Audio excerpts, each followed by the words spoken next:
अधिकार आहे भडव्या, तुला नाही. उद्धव ठाकरे तुला पण नाही. फक्त त्यांना अधिकार आहे. आता तू भास्कर घे कुठेही सभा महाराष्ट्रामध्ये, त्याच्यानंतर निलेश राणे तिथे सभा घेणार म्हणजे घेणार.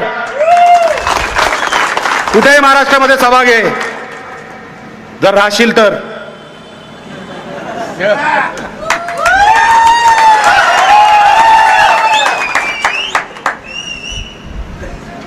तू आम्हाला राजकारण शिकवतो का रे?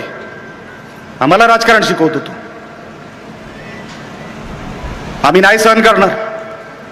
या गुहागर मतदारसंघामध्ये मी आता व्यासपीठावर सन्मान्य नातू साहेबांना शब्द दिलाय, साहेब जेवढा खर्च कुडाळ मालवणला करणार तेवढाच खर्च गुहागरला करणार. या भडव्याला आपल्याला घरी पाठवायचं म्हणजे पाठवायचं. कायची गांडच्या.